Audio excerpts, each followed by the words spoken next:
Okay, limitations of, അടുത്ത heading എഴുതിക്കുക, limitations of valence bond theory. Limitations of valence bond theory. ഇതിവിടെ കഴിഞ്ഞിട്ട് നമുക്ക് മറ്റേ പുതിയ തിയറി ഇന്ന് പഠിക്കാമേ. അതും കുറച്ച് എന്താ പറയുന്നത്, നമ്മുടെ ആപ്ലിക്കേഷൻ പോയിന്റ് ഓഫ് വ്യൂവിലാണ് അത് പഠിക്കേണ്ടത്.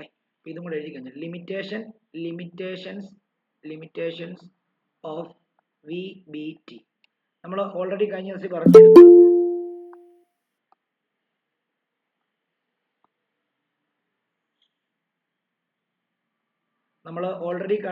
പറഞ്ഞിരുന്നു. എന്താണ്, അതായത് 3 തിയറിയാണ് ബോണ്ടിങ്ങുമായിട്ട് ബന്ധപ്പെട്ട് കണ്ടുപിടിച്ചത്. അതിൽ ഒന്ന് എന്ന് പറയുന്നത് വാലൻസ് ബോണ്ട് തിയറിയാണ്. അതിന് കുറേ ഡിസഡ്വാൻറ്റേജ് ഉണ്ടെന്ന് പറഞ്ഞിട്ടാണ് പിന്നീട് അതിൽ ക്രിസ്റ്റൽ ഫീൽഡ് തിയറി എന്ന് പറയുന്നൊരു കൺസെപ്റ്റ് കൊണ്ടുവന്നത്. അതിനും ഡിസഡ്വാൻറ്റേജ് ഉണ്ടെന്ന് പറഞ്ഞിട്ടാണ് നമ്മൾ +1 പഠിച്ചത് മോളിക്കുലാർ ഓർബിറ്റൽ തിയറി ഉണ്ടെന്ന് പറഞ്ഞ് അത് കൊണ്ടുവന്നത്. അപ്പോൾ ഈ വാലൻസ് ബോണ്ട് തിയറിയുടെ ലിമിറ്റേഷൻസ് ആണ് പറയാൻ വന്നത്. ഓൾറെഡി ഞാൻ പറഞ്ഞിരുന്നു എന്താ, വാലൻസ് ബോണ്ട് തിയറിക്കകത്ത് അല്ലെങ്കിൽ തിയറി വെച്ചിട്ട് നമ്മൾ ആ ബോണ്ടിങ് എക്സ്പ്ലെയിൻ ചെയ്യുന്ന സമയത്ത് സ്ട്രോങ് ലിഗാൻഡ്, അല്ലെങ്കിൽ നമ്മൾ പറഞ്ഞില്ലേ ഓരോ ലിഗാൻഡ് വരുമ്പോൾ പെയർ ചെയ്യും, ചില ലിഗാൻഡ് ചെയ്യുമ്പോൾ പെയർ ചെയ്യാൻ കഴിയില്ല. ശരിക്കും അതിന്റെ അടിസ്ഥാനത്തിലല്ലായിരുന്നു പറയേണ്ടത്, സ്ട്രോങ് ലിഗാൻഡ് വീക്ക് ലിഗാൻഡ് എന്നതിന്റെ അടിസ്ഥാനത്തിൽ വേണമായിരുന്നു നമ്മൾ അത് എക്സ്പ്ലെയിൻ ചെയ്യാനായിട്ട്. അപ്പം അങ്ങനെയുള്ള കുറെ ലിമിറ്റേഷൻസ് ആണ് പറയാൻ പോകുന്നത്. അപ്പോൾ എഴുതിക്കോളൂ. ഒന്നാമത്തേത്, it involves lot of assumption. അതാണ് ആദ്യത്തെ ഒരു പ്രത്യേകത അല്ല, ലിമിറ്റേഷൻസ്. അസംഷൻസ് അതെന്താണെന്നറിയാമോ? അതായത് നമ്മളിപ്പോൾ മാത്സ് പഠിക്കുവാണെങ്കിലും ഫിസിക്സ് പഠിക്കുവാണെങ്കിലും ചില കാര്യങ്ങൾ അസ്യൂം ചെയ്തിട്ടാണ് സയന്റിസ്റ്റ് അത് പ്രൂവ് ചെയ്യുന്നത്. ഇത് ഇങ്ങനെയാണെങ്കിൽ ആ സാധനം എന്താണ്, ശരിയാണ്. അപ്പോൾ അത് അങ്ങനെ അല്ല എന്നുണ്ടെങ്കിൽ അത് തെറ്റാണെന്നുള്ളതാണ്. മനസ്സിലായോ? അപ്പം അസ്യൂം ചെയ്തിട്ടാണ് പല കണ്ടുപിടുത്തങ്ങളും നടത്തിയിട്ടുള്ളത്. അങ്ങനെ ഒരു എന്താണ് ബിൽഡ് ചെയ്തെടുത്ത ഒരു തിയറിയാണ് വാലൻസ് ബോണ്ട് തിയറി. കുറേ അസംഷൻസ് ഉണ്ടായിരുന്നു. അപ്പം അതിന് എന്താണ്, അതൊരു ലിമിറ്റേഷൻസ് ആയിട്ട് തന്നെ നമ്മൾ പറയേണ്ടിയിരിക്കുന്നു. ഓക്കെ, രണ്ടാമത്തേത്, it does not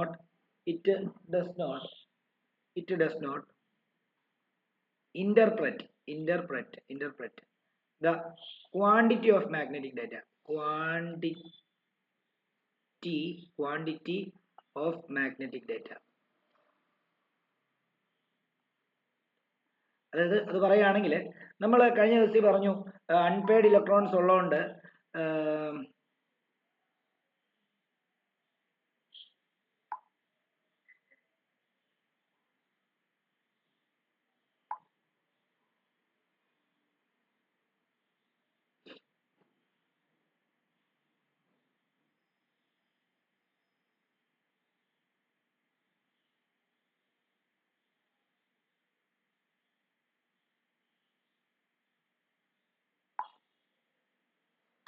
ഓക്കെ, അതായത് നമ്മൾ കഴിഞ്ഞ ദിവസം പറഞ്ഞിരുന്നു, അതായത് ഡയമാഗ്നറ്റിക് ആണ്, പാരാമാഗ്നറ്റിക് ആണ്, അൺപെയ്ഡ് വന്നു ഡയമാഗ്നറ്റിക് ആണ്, പെയ്ഡ് വന്നു പാരാമാഗ്നറ്റിക് ആണ്.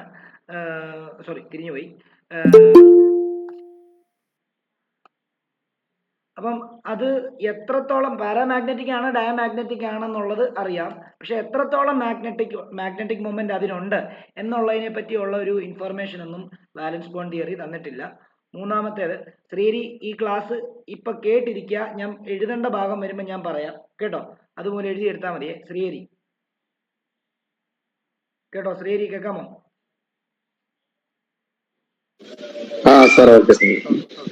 കാരണം ഇത് നമ്മൾ ഒരു ടോപ്പിക്ക് പഠിച്ചുകൊണ്ടിരിക്കുക, അതിന്റെ ലാസ്റ്റ് ഇതാണ്. അടുത്ത ടോപ്പിക്ക് മുതൽ അത് മുതലേ നമുക്ക് മനസ്സിലാവുള്ളൂ. അപ്പൊ അതുകൊണ്ടാണ്. ഓക്കെ, നോക്കിക്കോളൂ. It does not give any explanation. It does not give any explanation regarding thermodynamic and kinetic stabilities of compound. എന്ന് പറഞ്ഞു കഴിഞ്ഞാൽ, അതായത് ഇപ്പം ഹീറ്റ് നമുക്കറിയാലോ, ഇപ്പം ഇപ്പൊ ഒരു കോമ്പൗണ്ടിനെ നമ്മൾ ഒരു പെട്രി ഡിഷിനകത്ത് എടുത്തിട്ട് അതിനെ ഹീറ്റ് ചെയ്യുമ്പോൾ അതിന് നമുക്കറിയാലോ, ഇപ്പം ഹൈഡ്രേറ്റഡ് ആണെങ്കിൽ അതിന് കളർ ഉണ്ടാവും. ഹൈഡ്രേറ്റഡ് ആയിട്ടുള്ള ഇന്നലെ നമ്മൾ പറഞ്ഞില്ലേ solvate isomerism, water molecule solvent ആയിട്ടുണ്ടെങ്കിൽ അതിന് കളർ ഉണ്ടാവും. ആ കളറ് ചിലപ്പോൾ ചൂടാക്കിയാൽ നഷ്ടപ്പെട്ടു പോകും. അപ്പോൾ അങ്ങനെയുള്ള ആ തെർമോഡൈനാമിക് കൺസെപ്റ്റുകളൊന്നും ഈ തിയറി വെച്ചിട്ട് എക്സ്പ്ലെയിൻ ചെയ്തില്ല എന്നുള്ളത് അതിൻ്റെ മൂന്നാമത്തെ ലിമിറ്റേഷൻ ആണ്. നാലാമത്തേത് it does not help to predict between square planar and tetrahedral geometry in four coordinate complex.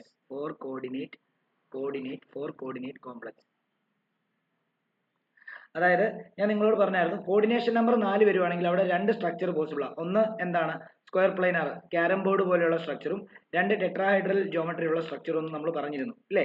അപ്പം ഇത് രണ്ടെണ്ണം എങ്ങനെ സാധ്യമായി എന്നുള്ളതിനെ പറ്റി ഡീറ്റെയിൽ ആയിട്ടുള്ള കാര്യങ്ങളൊന്നും അവർ പറയണ്ടില്ല.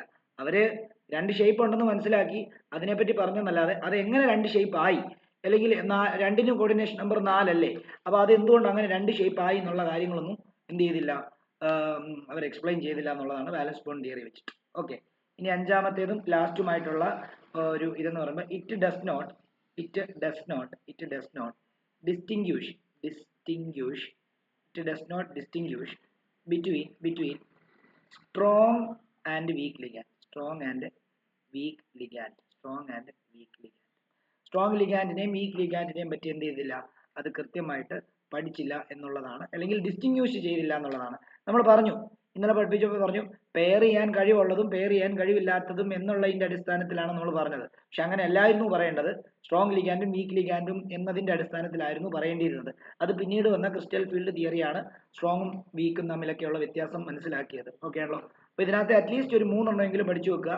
ഞാൻ സാധാരണ വർഷങ്ങളിൽ ഈ ലിമിറ്റേഷൻസ് ഒക്കെ ജസ്റ്റ് പറഞ്ഞു പോകാറേ ഉള്ളായിരുന്നു, നോട്ട് അധികം അങ്ങനെ കൊടുക്കാറില്ല. അത് എന്തുകൊണ്ടാണെന്ന് ചോദിച്ചാൽ കഴിഞ്ഞ 2 വർഷങ്ങളിലും ലിമിറ്റേഷൻസ് ഒക്കെ പലതിൻ്റെയും ചോദിച്ചിട്ടുണ്ട്. കഴിഞ്ഞ വർഷം limitations of valence bond theory ചോദിച്ചായിരുന്നു ഏതോ ഒരു സെറ്റിൽ, അതുകൊണ്ടാണ് ഇത് സ്പെസിഫൈ ചെയ്ത് പറയുന്നത്. അപ്പോൾ ഇത് ജസ്റ്റ് ഒന്ന് ബൈഹാർട്ട് ചെയ്ത് വെക്കുക. ബൈഹാർട്ട് ചെയ്യേണ്ട, 3 പോയിന്റ് അങ്ങ് പഠിച്ചാൽ പോരെ. എന്താ, നമ്മൾ ഓൾറെഡി അതിന്റെ കൺസെപ്റ്റ് വെച്ചിട്ട് തന്നെ പറഞ്ഞു തന്നിരിക്കുന്നത്, ഓർത്ത് വെച്ചാൽ മതി, കാണാമൊന്നും പഠിക്കണ്ട. ഓക്കെ, അപ്പം ഇനി മുതൽ ഇപ്പം പുതിയതായിട്ട് കയറിയ, അതായത് ഇപ്പം ശ്രീഹരിയൊക്കെ ഇവിടെ മൂലം എഴുതിക്കും. ശ്രീഹരി ഒരു കാര്യം ചെയ്യേണ്ടത്, ഒരു 10-15 പേജ് അങ്ങ് വിടുക. കാരണം ഇതിന് മുമ്പിലോട്ട് ഈ ചാപ്റ്ററിനകത്ത് കുറേ സാധനങ്ങൾ പഠിപ്പിച്ചായിരുന്നു, അത് ഞാൻ സമയം കിട്ടുമ്പോൾ പറഞ്ഞുതരാം കേട്ടോ. എന്നിട്ട് ബാക്കി നോട്ട് ഈ ക്രിസ്റ്റൽ ഫീൽഡ് തിയറി മുതൽ അങ്ങോട്ട് ഓക്കെ, ഒരു 20 പേജ് അങ്ങ് വിട്ടോ, 20 പേജ് വിട്ടിട്ട് എഴുതിക്കും. ഹെഡിങ് എഴുതിക്കോ, ക്രിസ്റ്റൽ ഫീൽഡ് തിയറി. വളരെ ഇമ്പോർട്ടൻ്റ് ആയിട്ടുള്ള തിയറിയാണ്. എല്ലാ വർഷവും 3 മാർക്കിന്റെ ചോദ്യം അല്ലെങ്കിൽ 2 മാർക്കിന്റെ ചോദ്യം എങ്കിലും ഇവിടെ നിന്ന് ഈ ഭാഗത്തുനിന്ന് കാണാറുണ്ട്. അതുകൊണ്ട് നന്നായിട്ട് പഠിക്കണം. ഓക്കെ, കൺസെപ്റ്റ് മനസ്സിലാക്കി പഠിച്ചാലേ ഇത് ചെയ്യാൻ പറ്റത്തുള്ളൂ കേട്ടോ. അക്കോർഡിംഗ് ടു ഇതിന്റെ ആ സ്റ്റേറ്റ്മെന്റ് കാര്യങ്ങൾ, അല്ലെങ്കിൽ ഇത് എന്താണ്, ഈ ക്രിസ്റ്റൽ ഫീൽഡ് തിയറിയും കൊണ്ട് എന്താണ് ഉദ്ദേശിക്കുന്നത് എന്നുള്ള കാര്യം ഞാൻ പറയാം. According to this theory the bonding between central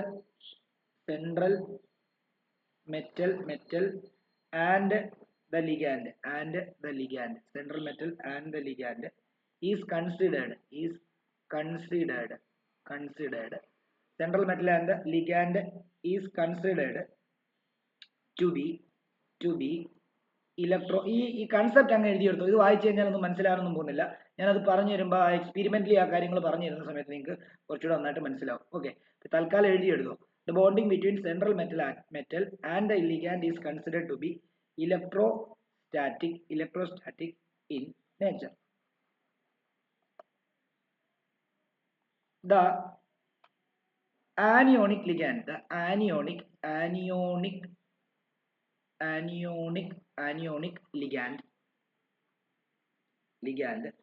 are regarded as point charge and the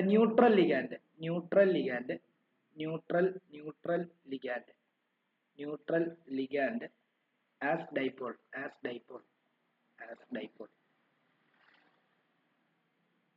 the degenerate d orbital. The degenerate അതെന്തൊക്കെയാണെന്ന് പറഞ്ഞുതരാം. Degenerate generate d orbital, degenerate d orbital, orbitals of the central metal atom. Central metal bearing electrons suffers repulsion in the presence of ligand, and they split into two sets of energy levels on energy level, two sets of energy level hyphen ഇട്ടിട്ട് one higher and one lower, okay ആണല്ലോ. അതായത് അതെന്താണെന്നുള്ള കാര്യം ഞാൻ പറഞ്ഞുതരാം. തൽക്കാലം ഇതൊന്ന് എഴുതിക്കോ. ഒന്നാമത്തെ ഫസ്റ്റ് എനർജി ലെവൽ എന്ന് പറയുമ്പോൾ ഇ എന്ന് പറയും. ഇ എനർജി ലെവൽ ആണ്. അപ്പം ഇ എന്ന് പറയും. ഒരു ഡോട്ട് ഇട്ടിട്ട് ഇ എന്ന് എഴുതാം. അതിനകത്ത് ഉൾപ്പെടുന്ന D orbital D X square minus Y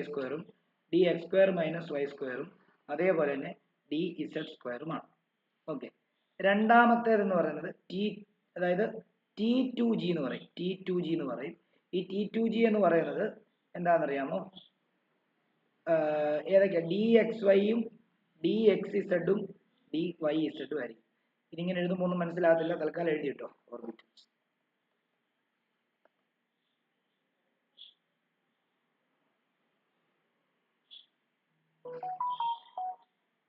orbitals കഴിഞ്ഞില്ല.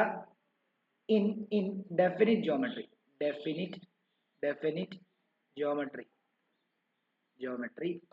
this splitting is known as crystal field splitting, and the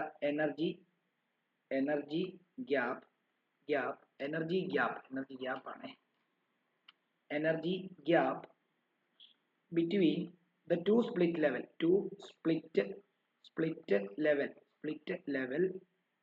is known as crystal field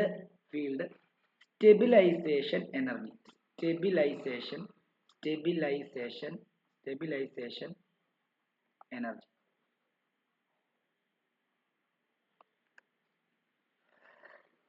തൽക്കാലം ഇത്ര എഴുത്. ഇതിന്റെ കൺസെപ്റ്റ് പറഞ്ഞുതരാം. ഇതൊന്ന് ചെറുതാക്കി തരാം. എഴുതാനുണ്ടെങ്കിൽ എഴുതിക്കും.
കുഞ്ഞുങ്ങളെ ഈ ക്യാപിറ്റൽ ടി എന്നുള്ളത് സ്മോൾ ടി ടു ജി എന്നാക്കണേ. അതായത് ടി ടു ജി ഇങ്ങനെ ആക്കണേ. ക്യാപിറ്റൽ എന്ന് ചിലതിനകത്ത് എത്തിയിട്ടുണ്ട്.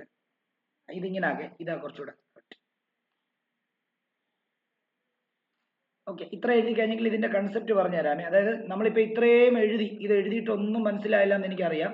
അതായത് ക്രിസ്റ്റൽ ഫീൽഡ് തിയറിയുടെ അക്കോർഡിംഗ് ടു ദിസ് തൊട്ട് നമ്മൾ ക്രിസ്റ്റൽ ഫീൽഡ് സ്റ്റെബിലൈസേഷൻ എനർജി വരെ നമ്മൾ എഴുതി. പക്ഷെ അതിന്റെ ഒരു തുള്ളി പോലും നിങ്ങൾക്ക് മനസ്സിലായി. എന്നാൽ അത്യാവശ്യം പഠിച്ചവർക്ക്, എക്സാം കഴിഞ്ഞവർക്കൊക്കെ അത്യാവശ്യം എന്താണ്ടൊക്കെ കാര്യങ്ങൾ മനസ്സിലായിട്ടുള്ളതെന്ന് നമുക്ക്, അല്ലെങ്കിൽ എനിക്ക് മനസ്സിലാക്കാൻ സാധിക്കുന്നത് അങ്ങനെയാണ്. അപ്പം അത് നിങ്ങൾ എങ്ങനെയാണ് മനസ്സിലാക്കി വെച്ചിരിക്കുന്നതെന്ന് എനിക്കറിയത്തില്ല. പക്ഷെ ഞാൻ ഈ പറയാൻ പോകുന്നതാണ് അതിന്റെ സത്യാവസ്ഥ. അത് ക്ലിയർ ആയിട്ട് മനസ്സിലാക്കി വെച്ചില്ലെങ്കിൽ ഇനി അങ്ങോട്ടുള്ള ഒക്ടാഹൈഡ്രൽ ഫീൽഡ് സ്പ്ലിറ്റിങ്ങും ഹൈഡ്രൽ ഫീൽഡ് സ്പ്ലിറ്റിങ്ങും തമ്മിൽ തെറ്റിപ്പോവുകയും 3 മാർക്ക് ചോദിച്ചു കഴിഞ്ഞാൽ അങ്ങോട്ടും ഇങ്ങോട്ടും മാറ്റി എഴുതി വെക്കുകയും ചെയ്യും. അപ്പം ഈ പറഞ്ഞ കാര്യങ്ങൾ ഇത്രയും ഞാൻ ഇവിടെ പറയാൻ പോകും. അത് പറയുന്നതിന് മുമ്പ് നിങ്ങൾ എന്ത് ചെയ്യണമെന്ന് അറിയാമോ? നിങ്ങൾ +1 പഠിച്ച ഡി ഓർബിറ്റലിന്റെ ഷേപ്പുകൾ നിങ്ങൾ കൃത്യമായിട്ട് വരയ്ക്കണം. അതായത് +1 നിങ്ങൾ ഡി ഓർബിറ്റൽ ഷേപ്പ് വരയ്ക്കാൻ പഠിച്ചില്ലേ? അപ്പം അത് ഓറിയന്റേഷൻ അല്ലേ? അതൊന്ന് എഴുതുക ഒരു ഹെഡിങ് പോലെ. Orientation of D orbital. നമുക്കറിയാം ഡി ഓർബിറ്റലിന് 5 ഓറിയന്റേഷനാണ് ഉള്ളത്. 5 ഓറിയന്റേഷനിൽ ഒരെണ്ണം DXY ആണ്. DXY എങ്ങനെ വരയ്ക്കുന്നത്? നമ്മൾ ഒരു X ആക്സിസ് വരയ്ക്കുന്നു, ഒരു Y ആക്സിസ് വരയ്ക്കുന്നു അല്ലേ? അപ്പം X ആക്സിസ് Y ആക്സിസ് വരയ്ക്കുമ്പോൾ D orbital double dumbbell shape ആണ്. അത് ആക്സിസിൽ വരല്ലേ, ഇത് X ആക്സിസും ഇത് Y ആക്സിസും. DXYയുടെ ഒരിക്കലും എന്ത് ചെയ്യാൻ പാടില്ല, അതിന്റെ ആക്സിസിൽ വരാൻ പാടില്ല. ആ ഡബിൾ ഡംബൽ, ഒരു ഡംബൽ ഇങ്ങനെയും അടുത്ത ഡംബൽ അതിന്റെ ഇങ്ങനെയും വരിക, അതിന്റെ ആക്സിസിൽ വരില്ല. ഇനി നിങ്ങൾ വരച്ചിടണം. ഇത് ഡി ഓർബിറ്റൽ കഴിഞ്ഞ വർഷം നിങ്ങൾ പഠിച്ചതാണ് അല്ലേ? എന്നിട്ട് അത് ഷെയ്ഡ് ചെയ്യുക.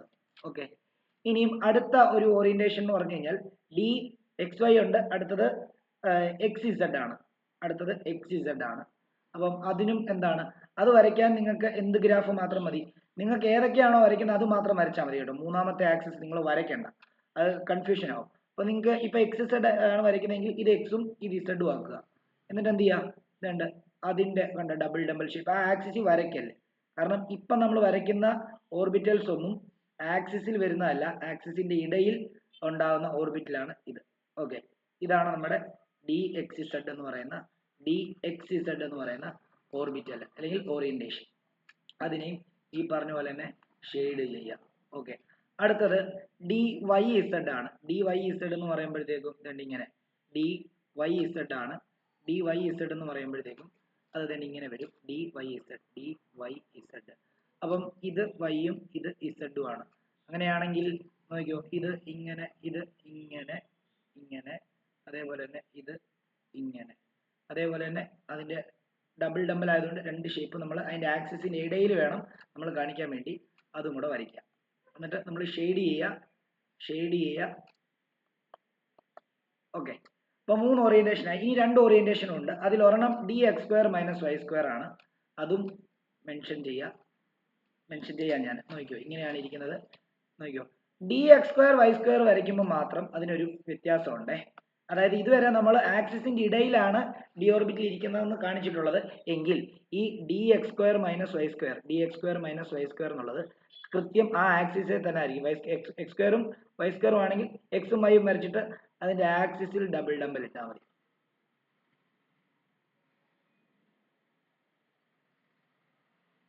ഓക്കെ, ഇനി ഒരെണ്ണം കൂടെ DZ² ഉണ്ട് ഇല്ലയോ?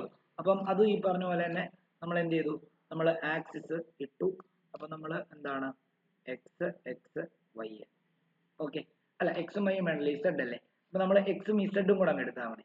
ഓക്കെ, എന്നിട്ട് Z ആക്സിസിൽ എന്ത് ചെയ്യാം, അതായത് ഈ അഞ്ചാമത്തെ ഓറിയന്റേഷൻ മാത്രം 2 ഇതില്ല, പകരം ഇങ്ങനെ വെച്ചിട്ട് ഇവിടെ ഒരു റിബൺ പോലെ ഇങ്ങനെ അങ്ങ് വരിക. കണ്ടോ, ഇങ്ങനെ ഒരു റിബൺ അല്ല, ഇങ്ങനെ ഒരു സംഭവം. അത് ആ ഡബിൾ ഡംബൽ പോലെ അല്ല ഇരിക്കുന്നത്. ജസ്റ്റ് ഒരു നമ്മൾ ഇങ്ങനെ ഒരു ഇത് വെച്ചിട്ട് അതിന് റിബൺ ഇങ്ങനെ നടുക്ക് കിട്ടുന്ന ഒരു ഫീൽ മാത്രം, അല്ലെങ്കിൽ അങ്ങനെ ഒരു ഇതിൽ കരുതിയാൽ മതി.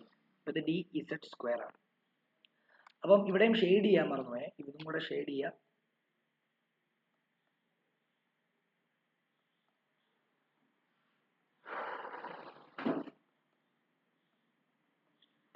ഓക്കെ, ഇത്രയും കാര്യങ്ങൾ ഓർക്കുക. അതായത് ഇത്രയും ഓറിയന്റേഷൻ ആണ് ഉള്ളത്. അപ്പം നമ്മൾ കഴിഞ്ഞ ഇത് പഠിച്ചപ്പോഴേ പറഞ്ഞായിരുന്നു, കോർഡിനേഷൻ കോമ്പൗണ്ട് എന്ന് പറയുമ്പോൾ ഇവിടെ ഡി ബ്ലോക്ക് എലമെന്റിൽ പെട്ട ഒരു സെൻട്രൽ മെറ്റൽ ആറ്റം കാണും. ആ സെൻട്രൽ മെറ്റൽ ആറ്റത്തിന്റെ ഔട്ടർ മോസ്റ്റ് ഷെല്ലായിട്ടുള്ള ഡി ഓർബിറ്റലിലാണ് ഈ ലിഗാൻഡ് ആയിട്ട് വന്നിരിക്കേണ്ട ആൾക്കാർ വന്നിരിക്കേണ്ടത്. അതായത് നമ്മൾ വാലൻസ് ബോണ്ട് തിയറി വെച്ചിട്ട് നമ്മൾ കഴിഞ്ഞ ദിവസം പഠിച്ചപ്പോൾ അതിനെപ്പറ്റി ഡീറ്റെയിൽ ആയിട്ട് പറഞ്ഞിരുന്നു, ഇല്ലയോ? അങ്ങനെയാണെങ്കിൽ ആ വാലൻസ് ബോണ്ട് തിയറിയിൽ നിന്നും കുറച്ചുകൂടെ അഡ്വാൻസ്ഡ് ആയിട്ട് ഇത് എങ്ങനെയാണ് അത് അവിടെ വന്നിരിക്കുന്നത് എന്നുള്ളതാണ് നമ്മൾ പറയുന്നത്. ഏതാ? ലിഗാൻഡിന്റെ ഇലക്ട്രോൺസ് ഞാൻ പറഞ്ഞു എന്താണ്, പെയറിംഗ് നടത്തുമ്പോൾ ആ ഓരോ ഇലക്ട്രോൺസിനെ അവിടുന്ന് അല്ലെങ്കിൽ ആ ഓരോ എന്താണ് ഓർബിറ്റലിനെ അവിടുന്ന് അടർത്തിയെടുത്തിട്ട് ജോയിൻ ചെയ്തിട്ടൊക്കെയാണ് അവിടെ ഉണ്ടാകുന്നത് എന്നുള്ള കാര്യമായിരുന്നു നമ്മൾ പറഞ്ഞത്, ഇല്ലേ? അങ്ങനെയാണെങ്കിൽ അത് എങ്ങനെയാണ് സംഭവിക്കുന്നത് എന്നുള്ളതാണ് പറയുന്നത്. അല്ലെങ്കിൽ ഒക്ടാഹൈഡ്രൽ ആയിട്ടുള്ള ഷേപ്പ് എങ്ങനെ വരുന്നു, അല്ലെങ്കിൽ ടെട്രാഹൈഡ്രൽ ആയിട്ടുള്ള ഷേപ്പ് എങ്ങനെ വരുന്നു എന്നുള്ള കാര്യം നമുക്ക് ശരിക്കും പറഞ്ഞാൽ രണ്ട് ടൈപ്പ് സ്പ്ലിറ്റിംഗ് ആണ് പഠിക്കാനുള്ളത്. ഒന്ന് ഒക്ടാഹൈഡ്രൽ ഫീൽഡ് സ്പ്ലിറ്റിങ്ങും രണ്ട് ടെട്രാഹൈഡ്രൽ ഫീൽഡ് സ്പ്ലിറ്റിങ്ങും. അപ്പം ഇത് നമ്മൾ പഠിക്കുന്ന സമയത്ത് ഷേപ്പ് എങ്ങനെ വന്നെന്നുള്ള കാര്യങ്ങളൊക്കെ അതിൽ നിന്ന് വ്യക്തമായിട്ട് മനസ്സിലാവും. ഓക്കെ ആണല്ലോ? അപ്പൊ ഇത്രയും കാര്യങ്ങൾ വരച്ച് ഇട്ട് കഴിഞ്ഞാലേ മറ്റേത് പഠിപ്പിക്കാൻ പറ്റത്തുള്ളൂ.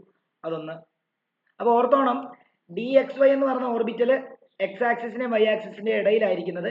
ഡി വൈ ഇസഡ് എന്ന് പറയുന്ന ഓർബിറ്റലും എക്സ് ആക്സിസിന്റെയും ഇസഡ് ആക്സിസിന്റെയും ഇടയിലാണ് ഇരിക്കുന്നത്.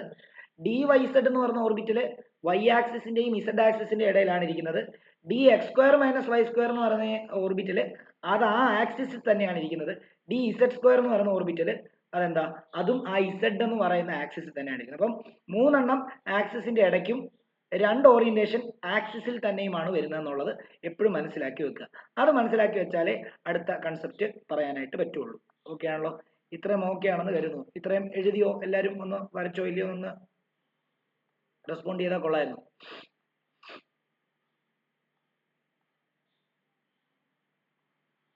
ഓക്കെ ആണോ? ഇത്രയും കാര്യങ്ങൾ പറഞ്ഞു ഓക്കെ ആണോ? എല്ലാവരും ഒന്ന് ഹാൻഡ് റൈസ് ചെയ്തേ പെട്ടെന്നാട്ടെ, എഴുതി കഴിഞ്ഞവരെ.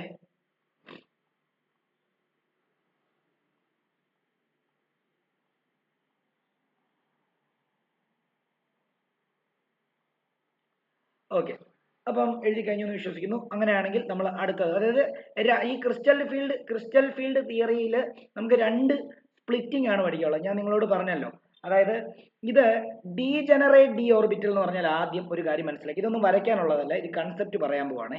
ഇത് എഴുതുകയും വേണ്ട, ജസ്റ്റ് കേട്ടിരുന്നാൽ മതി. നമുക്കറിയാം 5 ഓർബിറ്റൽ ഉണ്ട്. 1 2 3 4 5. ഓക്കെ, ഇതിൽ ഒന്ന് ഡി എക്സ് വൈ ആണ്, ഒന്ന് ഡി എക്സ് ഇസഡ് ആണ്, ഒന്ന് ഡി വൈ ഇസഡ് ആണ്, ഒന്ന് d X square minus Y square, ഒന്ന് ഡി ഇസഡ് സ്ക്വയർ. ഇത് തിരിച്ചും വരാം, ഇത് ഡി ഇസഡ് സ്ക്വയർ ആവാം, അല്ലെങ്കിൽ d X square minus Y square, അങ്ങനെ വേണം. ഞാൻ തൽക്കാലം ഈ ഒരു ഓർഡറിൽ അങ്ങ് എടുത്തിരിക്കാം. Okay okay. ലിഗാൻഡ് വരുമ്പോൾ എന്ത് സംഭവിക്കുന്ന അറിയാമോ? ലിഗാൻഡ് വരുമ്പോൾ ഇപ്പം ഇതിനെ ഡീജനറേറ്റ് ഡി ഓർബിറ്റൽ എന്നാണ് പറയുന്നത്. ഡീജനറേറ്റ് ഡി ഓർബിറ്റൽ എന്നാണ് പറയുന്നത്. ഡി ഓർബിറ്റൽ എന്ന് പറയുന്നത് അതെന്താ ഡീജനറേറ്റ് ഡി ഓർബിറ്റൽ എന്ന് പറഞ്ഞാൽ അറിയാമോ? അതായത് ഈ 5 ഓർബിറ്റലിന്റെയും എനർജി സെയിം ആണ് ഇപ്പം. അതായത് ഇവർ ഒരുമിച്ച് ചേർന്നിരിക്കുന്ന സമയത്ത് ഈ 5 ഓർബിറ്റലിന്റെ എനർജിയും സെയിം ആണ്. അങ്ങനെ ആ എനർജി സെയിം ആയതുകൊണ്ടാണ് അവരെ എന്തെന്ന് വിളിക്കുന്നത്? ഡീജനറേറ്റ് ഡി ഓർബിറ്റൽ എന്ന് വിളിക്കുന്നത്. എന്നാൽ ലിഗാൻഡ് വന്നു കഴിയുമ്പോൾ എന്ത് സംഭവിക്കുന്ന അറിയാമോ? ഈ ഡീജനറേറ്റ് ഡി ഓർബിറ്റൽ സ്പ്ലിറ്റ് ആവും. എങ്ങനെ സ്പ്ലിറ്റ് ആവും എന്നാണ് നമ്മൾ അവിടെ പറഞ്ഞിരിക്കുന്നത്? ഇ ജി ആയിട്ടോ അല്ലെങ്കിൽ T2G ആയിട്ടോ സ്പ്ലിറ്റ് ആവും. ഇ ജി എന്ന് പറഞ്ഞാൽ അതിനകത്ത് എന്തൊക്കെ കാണും? D X square minus Y square, d z square, ഇവരെയാണ് ഇ ജി എന്ന് പറയുന്നത്. T2Gയോ d x y, d x z, d y z. അപ്പൊ ലിഗാൻഡ് വന്നു കഴിയുമ്പോഴത്തേക്കും എന്ത് സംഭവിക്കുന്നു? ഇവർ സ്പ്ലിറ്റ് ആവും. ഈ മൂന്നെണ്ണം ഒരു സെറ്റ് ആവും, ഈ രണ്ടെണ്ണം ഒരു സെറ്റ് ആവും. അപ്പം ഇവർക്കാണോ, അപ്പൊ ഇവരുടെ ഡീജനറസി നഷ്ടപ്പെട്ടു. ഡീജനറസി നഷ്ടപ്പെട്ടു എന്ന് പറഞ്ഞാൽ എന്താ? ഇവരുടെ എല്ലാവരുടെയും എനർജി ഇപ്പൊ ഡിഫറെന്റ് ആയി. അതായത് ഇവർക്ക് 3 പേർക്ക് ഇപ്പോൾ ഒരേ എനർജി, ഇവർക്ക് വേറൊരു എനർജി.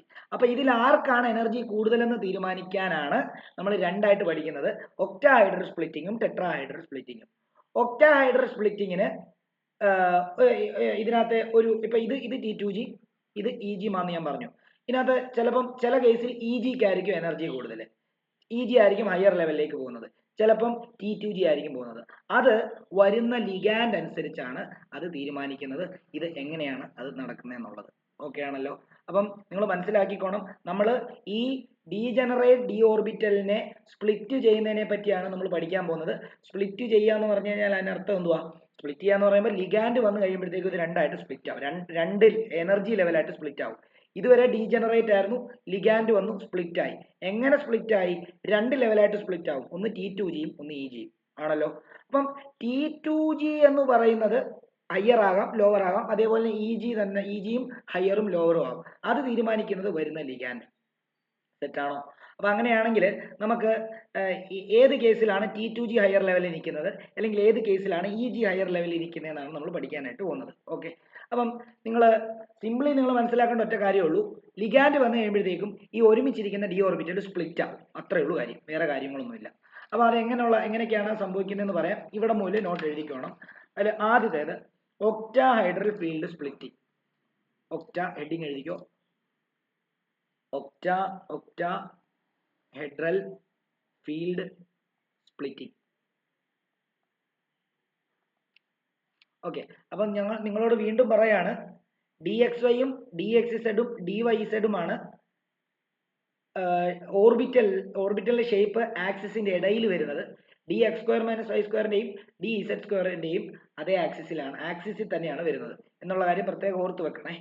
ഓക്കെ, എന്നിട്ട് ഈ ക്രിസ്റ്റൽ ഫീൽഡ് തിയറിക്കകത്ത് പറയുന്നത് എന്താണെന്നറിയാമോ, ഈ ലിഗാൻഡോ, അതായത് അത് ന്യൂട്രൽ ലിഗാൻഡ് ആണെങ്കിലും എന്താണ് anionic ligand, negative charge ligand ആണെങ്കിലും, അതേപോലെ തന്നെ എന്താണ് ന്യൂട്രൽ ലിഗാൻഡ് ആണെങ്കിലും പോയിന്റ് ചാർജ് ആയിട്ട് ബിഹേവ് ചെയ്യുന്ന പറയുന്നത്. അതായത് ഇവരുടെ ഈ ലിഗാൻഡിന്റെയും സെൻട്രൽ മെറ്റൽ ആറ്റത്തിന്റെയും ഇടയ്ക്കുള്ള ബോണ്ട് ഇലക്ട്രോസ്റ്റാറ്റിക് നേച്ചർ ആണെന്ന് പറയുന്നത്. നമ്മൾ ഫിസിക്സിനകത്ത് ഇലക്ട്രോസ്റ്റാറ്റിക് നേച്ചർ എന്ന് പറഞ്ഞൊരു സംഭവം പഠിച്ചായിരുന്നു. എന്താ? കൂളംബ് ലോ ആണ് അതിനെപ്പറ്റി പറയുന്നത്. അതായത് രണ്ട് ചാർജുകളുടെ ഇടയിൽ ഫോഴ്സ് ഉണ്ടെന്നുള്ളതിനെ പറ്റി നമ്മൾ പറഞ്ഞിരുന്നു. എന്താ?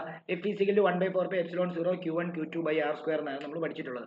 അതേപോലെ തന്നെ ഈ സെൻട്രൽ മെറ്റൽ ആറ്റത്തിന്റെയും ഈ ആനിയോണിക് ആണെങ്കിലും അല്ലെങ്കിൽ ന്യൂട്രൽ ലിഗാൻഡ് ആണെങ്കിലും ഇവരുടെ ഇടയിൽ ഒരു ഇലക്ട്രോസ്റ്റാറ്റിക് ഫോഴ്സ് ഉണ്ട്. ആ ഇലക്ട്രോസ്റ്റാറ്റിക് ഫോഴ്സിന്റെ ഭാഗമായിട്ടാണ് ഈ കാര്യങ്ങളെല്ലാം നടക്കുന്നത് എന്നുള്ളതാണ് ക്രിസ്റ്റൽ ഫീൽഡ് തിയറി പറയുന്നത്. സത്യമാണ് അത്. അതിന്റെ കുറച്ചുകൂടെ വ്യക്തമായിട്ടുള്ള പ്രൂഫാണ് നമ്മൾ ഇനിയും പഠിക്കാൻ പോകുന്നത്. അപ്പൊ എഴുതിക്കോ, in an octahedral field octahedral field അല്ലെങ്കിൽ എന്താണ് ഒക്ട എന്ന് പറയുമ്പോഴത്തേക്കും നമുക്കറിയാലോ, ഒക്ട മീൻസ് 8 ആണ്. അതായത് 8 ട്രയാങ്കിൾസ് ഉള്ള ഷേപ്പിനെയാണ് ഒക്ടാഹെഡ്രൽ ഷേപ്പ് എന്ന് പറയുന്നത്. പക്ഷേ ലിഗാൻഡ് എത്രണ്ണം കാണും? ഒക്ടാഹെഡ്രൽ ഷേപ്പ് എന്ന് പറഞ്ഞാൽ ചിന്തിച്ചോണേ, ഇങ്ങനെയുള്ള ഷേപ്പാണ്. അതായത് ഇങ്ങനെയുള്ള ഷേപ്പ് ആയിരിക്കും. അതായത് ഒരു ക്യാരം ബോർഡ് ഓർക്കുക എന്നാണ് ഞാൻ പറഞ്ഞത്. ഈ ക്യാരം ബോർഡിന് 4 കുഴികളുണ്ട്. ആ 4 കുഴിയിൽ 4 ലിഗാൻഡ് വന്നെന്ന് വിചാരിക്കുക.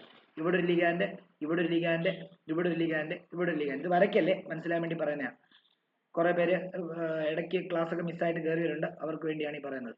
പിന്നെ ഇവിടെ ഒരു ലിഗാൻഡ് വരും, ഇവിടെയും ഇതിന് താഴോട്ടും ഒരു ലിഗാൻഡ് വരും. താഴോട്ടും ഒരു ലിഗാൻഡ് വരും. അപ്പം ഇതാണ് ശരിക്കും പറഞ്ഞ ഒക്ടാഹെഡ്രൽ ഫീൽഡ് സ്പ്ലിറ്റിങ്ങിനകത്ത് നടക്കുന്നത്. ഓക്കെ, അല്ല സോറി, ഒക്ടാഹെഡ്രൽ ഷേപ്പ്. അപ്പൊ അവിടെ 8 ട്രയാങ്കിൾ വരുന്നത് എങ്ങനെയാണെന്ന് ചോദിച്ചു കഴിഞ്ഞാൽ, നോക്കിയേ, ഈ സൈഡിൽ ഒരു ട്രയാങ്കിൾ വന്നു, പുറകിൽ ഒരു ട്രയാങ്കിൾ വന്നു, ഇപ്പുറത്തെ സൈഡിൽ ഒരു ട്രയാങ്കിൾ വന്നു, ഫ്രണ്ടിൽ ഒരു ട്രയാങ്കിൾ, അതേപോലെ താഴെ 1 2, പുറകിൽ ഒരു ട്രയാങ്കിൾ 3, ഈ സൈഡിൽ 4. അങ്ങനെയാണ് ഒക്ടാഹെഡ്രൽ ഷേപ്പ് വരുന്നത്. ഓക്കെ ആണല്ലോ. ഒക്ടാഹെഡ്രൽ ഷേപ്പിനകത്ത് 6 ലിഗാൻഡ് ആണ് ഉള്ളതെന്നുള്ള കാര്യം ആലോചിക്കുക. ഇനി ഈ ഒക്ടാഹെഡ്രൽ ഫീൽഡിനകത്ത് 6 ലിഗാൻഡ് എങ്ങനെയാ വരുന്നതെന്ന് അറിയാമോ? 6 ലിഗാൻഡ് ഈ ഇത് എഴുതിയിട്ട് പറഞ്ഞു. In octahedral field 6 ligand will be approaching. 6 ligand വരുന്നത് approaching the central metal in octahedral direction. octahedral direction എന്ന് പറയുമ്പോൾ ആ 6 ലിഗാൻഡ് കാണിച്ച ആ ഡയറക്ഷനില്ലേ, ആ direction. that is along the axis. that is along the axis. 4 ligand മൊത്തം 6 ലിഗാൻഡ് ആണല്ലോ octahedral. 4 ligand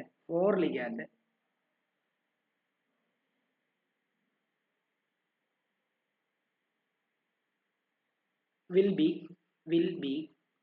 in the plane of the metal and 2 ligand will be perpendicular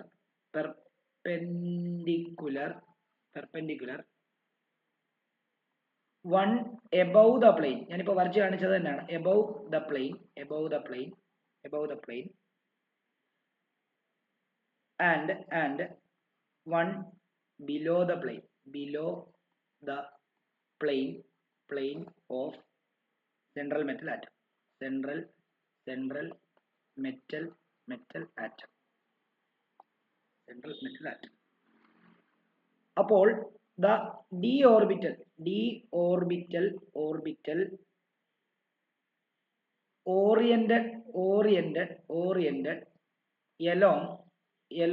along axis ലുള്ള d orbital ഏതാ? dx square minus y square ഉം അതേപോലെ തന്നെ dz square suffers more repulsion, more repulsion.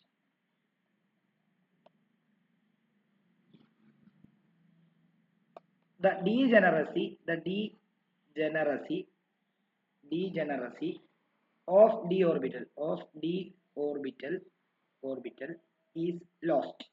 Thus degeneracy of d orbital is lost, and they split into two sets. ഒരു dot ഇട്ടിട്ട് the energy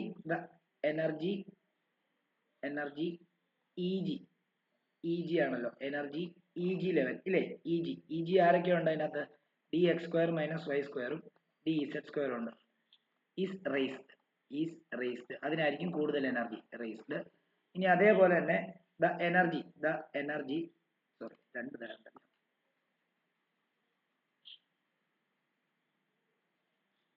the energy T2G അതിനകത്ത് ആരൊക്കെ ഉണ്ട്? dxz ഉണ്ട്, dyz ഉണ്ട്, dxy ഉണ്ട്, ഇല്ലയോ? is എന്താണ്? is lowered.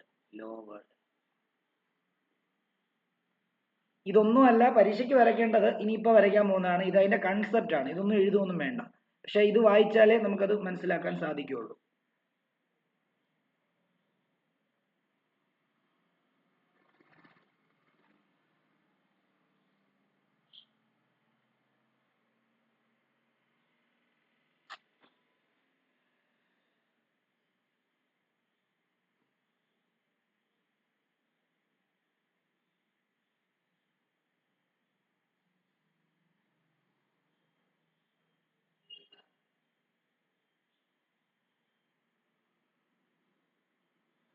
ഓക്കെ, നിങ്ങൾ നോക്കിക്കോ, ഞാൻ ഇത് നിങ്ങൾ റഫായിട്ടൊന്ന് വരച്ചിട്ടേക്കണേ. അതായത് സെൻട്രൽ മെറ്റൽ ആറ്റത്തിന്റെ ബോണ്ടിനെയാണ് നമ്മൾ വരയ്ക്കാനായിട്ട് പോകുന്നത്. സെൻട്രൽ മെറ്റൽ ആറ്റത്തിന് ശരിക്കും പറഞ്ഞാൽ ഒരു ക്യാരം ബോർഡ് പോലെയുള്ള ഒരു പ്ലെയിൻ കാണും. നിങ്ങൾ ശ്രദ്ധിച്ചോണം, ഒരു ക്യാരം ബോർഡ് പോലെയുള്ള ഒരു പ്ലെയിൻ കാണും. ഓക്കെ, അപ്പം അതിൽ ഞാൻ ആ ആക്സിസിൽ തന്നെ എക്സ് ആക്സിസും വൈ ആക്സിസും കൺസിഡർ ചെയ്യാൻ പോവാ. ഇത് ഞാൻ എക്സ് ആക്സിസ് ആയിട്ട് എടുക്കുകയാണ്. അപ്പം ഉറപ്പായിട്ടും ഇതായിരിക്കും അതിന്റെ വൈ ആക്സിസ് എന്നുള്ള കാര്യം ഒന്ന് ആലോചിച്ച് വെച്ചേക്കുക. ഓക്കെ, ഇത് എക്സ് ആക്സിസ് ആ പ്ലെയിനിലാണ് കൺസിഡർ ചെയ്യുന്നത്. ഇത് എക്സ് ആക്സിസ്, ഇത് വൈ ആക്സിസ്. ഇസഡ് ആക്സിസ് അപ്പൊ എങ്ങനെയായിരിക്കും? ഒബ്വിയസ്ലി മുകളിലോട്ടുള്ള ഒരു ഇതിലായിരിക്കും എന്താണ് ഇസഡ് ആക്സിസ് വരുന്നത്, അല്ലേ? ഇങ്ങനെയായിരിക്കും ഇസഡ് ആക്സിസ് വരുന്നത്. ഓക്കെ ആണല്ലോ.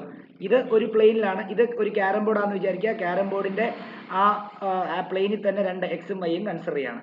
നമ്മൾ പറഞ്ഞിട്ടുണ്ട് ഈ ഇത്രയും ഡയറക്ഷനിൽ കൂടാണ് ലിഗാൻഡ് വരുന്നത്, ശരിയല്ലേ? അതായത് ഒരു ലിഗാൻഡ് ഇവിടെ വന്നിരിക്കാൻ ശ്രമിക്കും, ഒരു ലിഗാൻഡ് ഇവിടെ വന്നിരിക്കാൻ ശ്രമിക്കും, ഒരു ലിഗാൻഡ് ഇവിടെ വന്നിരിക്കാൻ ശ്രമിക്കും, ഒരു ലിഗാൻഡ് ഇവിടെ വന്നിരിക്കാൻ ശ്രമിക്കും, ഒരു ലിഗാൻഡ് ഇവിടെ വന്നിരിക്കാൻ ശ്രമിക്കും, ഒരു ലിഗാൻഡ് ഇവിടെ വന്നിരിക്കാൻ ശ്രമിക്കും. അപ്പം നിങ്ങളൊന്ന് ആലോചിച്ച് നോക്കി, ഇതാണ് സെൻട്രൽ മെറ്റൽ ആറ്റത്തിന്റെ എന്താണ് ഷേപ്പാണ് ഈ വരയ്ക്കുന്നത്. സെൻട്രൽ മെറ്റൽ ആറ്റത്തിന്റെ ഡി ഓർബിറ്റലിന്റെ ഷേപ്പാണ് വരയ്ക്കാൻ പോകുന്നത്. സെൻട്രൽ മെറ്റൽ ആറ്റത്തിന്റെ ഡി ഓർബിറ്റലിന്റെ ആക്സിസിലുള്ള ഓർബിറ്റൽ ഏതൊക്കെയാ? ഇവിടെ ഉള്ള ഓർബിറ്റൽ ഏതൊക്കെയാ? അതായത് എക്സ് ആക്സിസിൽ എന്തായാലും എക്സ് വൈ, അതായത് d X square minus Y square എന്താണ് എക്സ് ആക്സിസിലായിരിക്കുന്നത്. ഡി ഇസഡ് സ്ക്വയർ എവിടെ ആയിരിക്കുന്നത്? ഇസഡ് ആക്സിസിലായിരിക്കുന്നത്. അപ്പം ഈ ഒക്ടാഹൈഡ്രൽ ഫീൽഡ് സ്പ്ലിറ്റിങ്ങിനകത്ത് 6 ലിഗാൻഡ് വരുന്നത് ഇതുവഴിയാണെന്നറിയോ? ഒരു ലിഗാൻഡ് ഈ എക്സ് ആക്സിസിന്റെ ഈ ഡയറക്ഷനിൽ കൂടെ വരും, ഒരു ലിഗാൻഡ് എക്സ് ആക്സിസിന്റെ നെഗറ്റീവ് ആക്സിസിൽ കൂടെ വരും, ഒരു ലിഗാൻഡ് ഈ ഡയറക്ഷനിൽ കൂടെ വരും, ഒരു ലിഗാൻഡ് ഈ ഡയറക്ഷനിൽ കൂടെ വരും, ഒരു ലിഗാൻഡ് ഈ ഡയറക്ഷനിലും ഒരു ലിഗാൻഡ് ഈ ഡയറക്ഷനിൽ കൂടെ വരും. അപ്പോൾ ആക്സിസിൽ കൂടെ വരുന്നതെന്നുള്ളതുകൊണ്ട് സെൻട്രൽ മെറ്റൽ ആറ്റത്തിന്റെ ആക്സിസിലുള്ള ഡി ഓർബിറ്റുകൾക്കായിരിക്കും കൂടുതൽ റിപ്പൾഷൻ ഉണ്ടാകുന്നത്. അപ്പം ഇതിനിടയിൽ നമുക്കറിയാലോ ഡി എക്സ് വൈയും ഡി എക്സ് സെഡും ഡി വൈ സെഡും ഒക്കെ ഉണ്ട്. അതൊക്കെ ഈ ആക്സിസിന്റെ ഇടയിലായിട്ടായിരിക്കുന്നത്. അപ്പം ഇത് ആക്സിസിന്റെ അതേ എന്താണ് എലോങ് ആയിട്ട് വരുന്നതുകൊണ്ട് തന്നെ അവർക്ക് റിപ്പൾഷൻ അനുഭവപ്പെടത്തില്ല. ഏറ്റവും കൂടുതൽ റിപ്പൾഷൻ അനുഭവപ്പെടുന്നത് കാരണം വരുന്ന ലിഗാൻഡും എന്താണ് നെഗറ്റീവ് ചാർജ് ആണ്, ഇതിന്റെ ഓർബിറ്റലിനകത്ത് ഇലക്ട്രോൺസ് ഉണ്ടാകും നെഗറ്റീവ് ചാർജ് ആണ്. അപ്പൊ രണ്ടും കൂടെ റിപ്പൾഷൻ അനുഭവപ്പെടും. അപ്പൊ അങ്ങനെയാണെങ്കിൽ ഏറ്റവും കൂടുതൽ റിപ്പൾഷൻ അനുഭവപ്പെടുന്നത് ഡി ഓർബിറ്റലിന്റെ ആക്സിസിലുള്ള ഓറിയന്റേഷനുകൾക്കാണ്. അപ്പൊ ഡി ഓർബിറ്റൽ സെൻട്രൽ മെറ്റൽ ആറ്റത്തിന്റെ ഡി ഓർബിറ്റലിന്റെ ആക്സിസിലുള്ള ഓറിയന്റേഷൻ ഏതാ?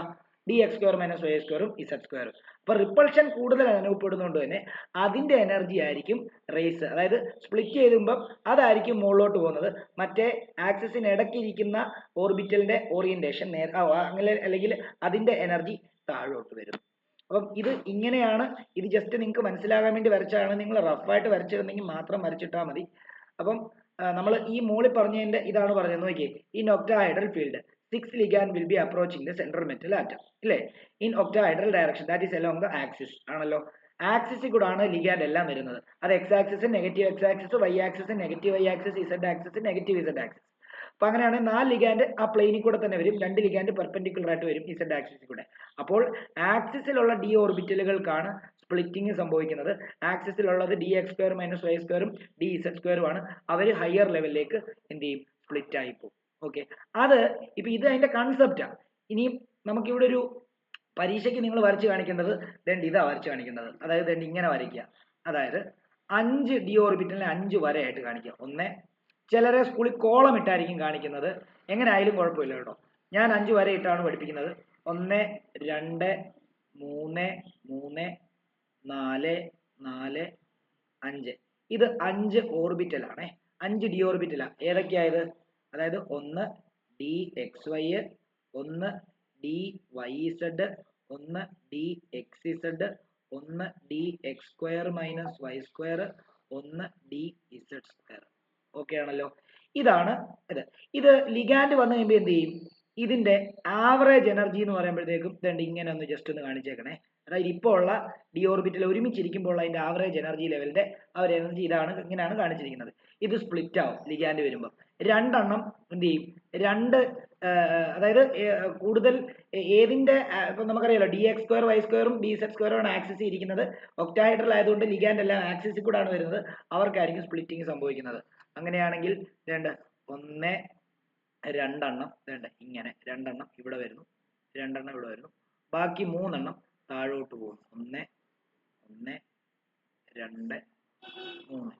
അതായത് ഇതിന് സ്പ്ലിറ്റിംഗ് സംഭവിച്ചിട്ട് പോകുന്ന കാര്യമാണ് പറയുന്നത്. അതായത് ഇവിടെ നിന്ന് ഇങ്ങനെ വേണമെങ്കിൽ ഇങ്ങനെ ഇവിടെ ഒരു ബ്രാക്കറ്റ് ഇട്ടോ, എന്നാലും വേണ്ടതല്ല. എന്നിട്ട് ഇത് കണ്ടോ സ്പ്ലിറ്റ് ആയി മുകളിലോട്ട് പോയി, ഇത് സ്പ്ലിറ്റ് ആയി താഴോട്ട് വന്നു. കഴിഞ്ഞിട്ടില്ല. ഇവിടെ റെപ്രസെന്റ് ചെയ്യുക ഏതൊക്കെയാണ്? ഇത് d X square minus Y സ്ക്വയറും ഇത് ഡി ഇസഡ് സ്ക്വയറുമാണ്. ഇവരെയാണ് നമ്മൾ എന്ത് എനർജി എന്ന് വിളിക്കുന്നത്? ഇ ജി എനർജി ലെവൽ എന്ന് വിളിക്കുന്നത്. ഓക്കെ ആണല്ലോ, ഇ ജി ആണ് ഇവർ. അവിടെയും വേണമെങ്കിൽ നിങ്ങൾക്ക് സ്ക്വയർ ബ്രാക്കറ്റ് ഇടാം, അല്ലെങ്കിൽ ഒന്നും ഇട്ടില്ലെങ്കിലും കുഴപ്പമില്ല. ഓക്കെ, താഴോട്ട് ആരൊക്കെ വന്നു? താഴോട്ട് 3 ആൾക്കാർ വന്നു. ആരൊക്കെയാ? D x y, d x z, d y z. ഇതിനെ നമുക്ക് T2G എനർജി ലെവൽ എന്നാണ് വിളിക്കുന്നത്. ഓക്കെ ആണല്ലോ. ഇവരുടെ ഈ തമ്മിലുള്ള സ്പ്ലിറ്റിംഗ് ഗ്യാപ്പ് കണ്ടോ? ഈ ഗ്യാപ്പിനെയാണ് നമ്മൾ നേരത്തെ പറഞ്ഞ അവരുടെ സ്പ്ലിറ്റ് ലെവലിന്റെ ഇടയ്ക്കുള്ള എനർജി ഗ്യാപ്പിനെയാണ് നമ്മൾ പറയുന്നത്. അത് ഇതിപ്പോ ഒക്ടാഹൈഡ്രൽ ആയതുകൊണ്ട് ഒക്ടാഹൈഡ്രൽ ഫീൽഡ് സ്പ്ലിറ്റിംഗ് എനർജി എന്ന് പറയും. അതിനെ ഡെൽറ്റ ഒ എന്ന് റെപ്രസെന്റ് ചെയ്യും. ഓക്കെ ആണല്ലോ. ഇനി ഒരു ആവറേജ് എനർജിയുടെ മുകളിലോട്ട് 2 സ്പ്ലിറ്റ് ആയി, ഒരു ആവറേജ് എനർജിയുടെ താഴോട്ട് 3 സ്പ്ലിറ്റ് ആയി. അപ്പൊ ആ മുകളിലോട്ടുള്ള എനർജി എത്രയാണെന്ന് കാണിക്കാൻ വേണ്ടി എന്ത് ചെയ്യണമെന്ന് അറിയാമോ? താഴെ 3 ഉണ്ടല്ലോ, മുകളിൽ 2 ഉണ്ട്. താഴെ 3 ഉള്ളതുകൊണ്ട് ഈ എനർജി ഗ്യാപ്പിനെ നിങ്ങൾ എന്ത് ചെയ്യണമെന്ന് അറിയാമോ? താഴത്തെ അടുത്ത് എഴുതേണ്ടത്, താഴെ 3 ഉള്ളതുകൊണ്ട് 3, മൊത്തത്തിൽ 5. അപ്പം ഡെൽറ്റ ഓടെ 5ൽ 3 ഭാഗമായിരിക്കും ഈ മുകളിലുള്ളത്. താഴെ ഈ ഡെൽറ്റ ഓടെ മുകളിൽ 2 ഉള്ളതുകൊണ്ട് 2/5. അപ്പൊ നിങ്ങൾ ചോദിക്കും, താഴെ 3/5 എന്നും മുകളിൽ 2/5 എന്നും എഴുതുന്നതല്ലേ നമുക്ക് ഓർത്തിരിക്കാൻ എളുപ്പം? അങ്ങനെ എഴുതല്ലേ, അത് തെറ്റാണ്. ട്രിക്ക് നിങ്ങൾക്ക് ഓർത്ത് വെക്കാൻ വേണ്ടി പറഞ്ഞാണ്. മുകളിൽ വരുമ്പോൾ അത് 3/5 ഓഫ് ഡെൽറ്റ ഒ എന്ന് എഴുതുക. ഇത് എന്താണ്? 2/5 ഓഫ് എന്താണ്? താഴെ വരുമ്പോൾ 2/5 ഓഫ് ഡെൽറ്റ ഒ എന്ന് എഴുതുക. ഇത് മസ്റ്റ് ആയിട്ടും പഠിക്കണം. ഇതിന്റെ താഴെ 2-3 കാര്യം കൂടെ ഒന്ന് എഴുതിക്കും. പരീക്ഷയ്ക്ക് ചോദിക്കുമ്പോൾ തന്നെ ഇതാണ് ഇത്രയാണ് വരയ്ക്കേണ്ടത്. ഇതിനാ 3 മാർക്ക് കിട്ടുന്നത്. ഓക്കെ ആണല്ലോ. ഇത് വരയ്ക്കാൻ പറഞ്ഞായിരിക്കും ഒരു പരീക്ഷയ്ക്ക് ചോദിക്കുന്നത് ക്വസ്റ്റ്യൻ. അപ്പം ഇങ്ങനെ എഴുതാം. ഒരു കാര്യം കൂടെ, ഇത്രയും കാര്യങ്ങൾ മാർക്ക് ചെയ്യാമേ, ഒരു സെക്കൻഡ്. എന്നിട്ട് ഇതിന്റെ താഴോട്ട് ഇതെന്താണ് നടന്നതെന്നുള്ളത് ജസ്റ്റ് സ്പ്ലിറ്റിംഗ് എന്താണ് ഇവിടെ നടക്കുന്നത്? Splitting of d orbital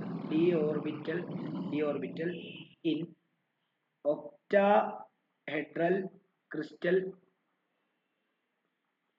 crystal field.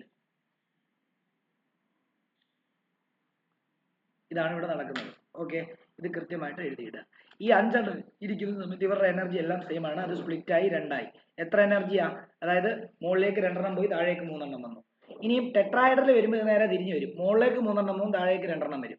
അത്രേ ഉള്ളൂ അവിടുത്തെ വ്യത്യാസം. ഓക്കെ, ഇത് പഠിച്ചവർക്ക് അത് സിമ്പിൾ ആയിട്ട് മനസ്സിലാക്കാനുള്ളത്. അത് 3 പോകുന്നതിന് കാരണം എന്താണെന്ന് അറിയാമോ? ടെട്രാഹൈഡ്രലില് എന്താണ് ലിഗാൻഡ് വരുന്നത് ആക്സിസിന്റെ ഇടയ്ക്കൂടെ. അപ്പൊ ആക്സിസിന്റെ ഇടയിലുള്ള ഡി ഓർബിറ്റൽ, സെൻട്രൽ മെറ്റൽ ആറ്റത്തിന്റെ ഡി ഓർബിറ്റലിനായിരിക്കും അവിടെ കൂടുതൽ റിപ്പൾഷൻ ഉണ്ടാകുന്നത്. അപ്പൊ ആ 3 ആക്സിസിന് ഇടയ്ക്കുള്ളത് ഡി എക്സ് വൈയും ഡി എക്സ് സെഡും ഡി വൈ സെഡും അല്ലേ, അവരായിരിക്കും എന്ത് ചെയ്യുന്നത്? അതിന് ഹയർ എനർജി ലെവലായിട്ട് മുകളിലോട്ട് പോകുന്നത്. ഈ നേരെ തിരിയും. എന്നിട്ട് അവിടെ നമ്മൾ ഡെൽറ്റ ടി എന്നായിരിക്കും എഴുതുക. ഇത് ഡെൽറ്റ ഒ എന്ന് എഴുതുന്ന പോലെ അവിടെ ഡെൽറ്റ ടി. ബാക്കിയെല്ലാം സെയിം തന്നെ.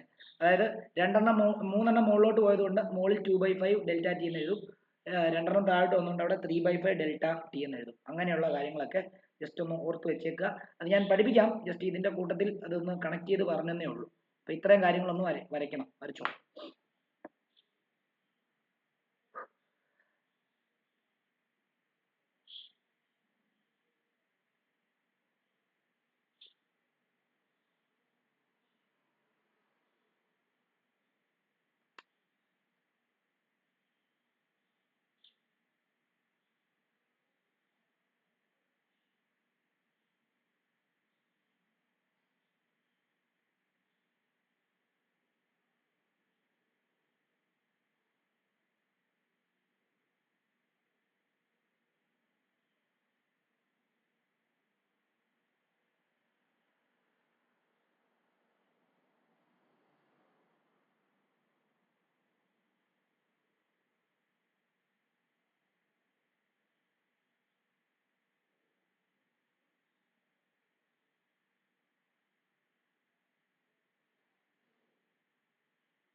ഇത് എഴുതിയിട്ട് ഇതിന്റെ താഴോട്ട് ഒരു ഡോട്ട് ഇട്ടിട്ട് എഴുതുക. ഇത് എഴുതിയെന്ന് വിശ്വസിക്കുന്നു കേട്ടോ. എഴുതിയില്ലെങ്കിൽ പറയാം, തുടയ്ക്കുന്നില്ല. ഇതിന്റെ താഴോട്ട് ഒരു ഡോട്ട് ഇട്ടിട്ട് എഴുതിക്കോ.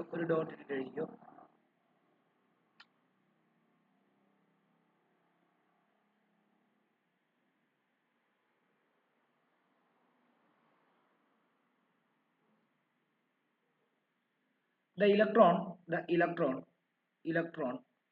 in the d orbital are ഇതൊക്കെ ജസ്റ്റ് വായിച്ചു നോക്കിയാൽ മതി കേട്ടോ. ഇതിന്റെ ആ കൺസെപ്റ്റ് പറയുന്നതേ ഉള്ളൂ. ഇതിനകത്ത് ഏറ്റവും ഇമ്പോർട്ടൻറ്റ് നമ്മളിപ്പം തൊട്ട് മുമ്പേ വരച്ചതാണ്, അതാണ് ഏറ്റവും ഇമ്പോർട്ടൻറ്റ് കേട്ടോ. The electron in the d orbital are redistributed in the split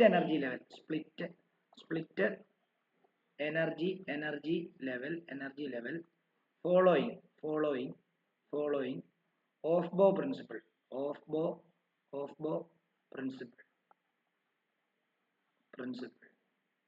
and Hund's rule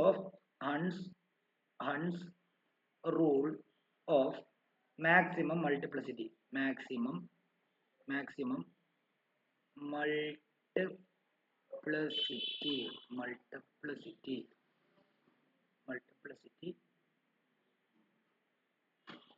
ഇനിയും അതേപോലെ തന്നെ crystal field splitting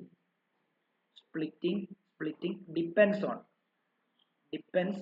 on the strength of ligand. Strength of ligand. എത്രത്തോളം സ്പ്ലിറ്റ് ചെയ്യണമെന്ന് തീരുമാനിക്കുന്നത് ആ ലിഗാൻഡ് എന്താണ് വീക്ക് ലിഗാൻഡ് ആയിരുന്നെങ്കിൽ അതിനനുസരിച്ച് ആയിരിക്കും ഡെൽറ്റ ഓടെ വാല്യൂ. ലിഗാൻഡ് നല്ല സ്ട്രോങ് ആണെങ്കിൽ അതിനനുസരിച്ചായിരിക്കും ഡെൽറ്റ ഓടെ വാല്യൂ എന്നുള്ള കാര്യം നിങ്ങൾ മനസ്സിലാക്കി വെച്ചേക്കണം കേട്ടോ. അപ്പം അടുത്ത ഡോട്ട് ഇട്ടിട്ട് ഒരു കാര്യം കൂടി എഴുതാം. സ്പെക്ട്രോകെമിക്കൽ സീരീസ് പരീക്ഷയ്ക്ക് ഡെഫിനിഷൻ ആയിട്ട് കഴിഞ്ഞ തവണ ചോദിച്ചിരുന്നു. The order of strength of ligand is known as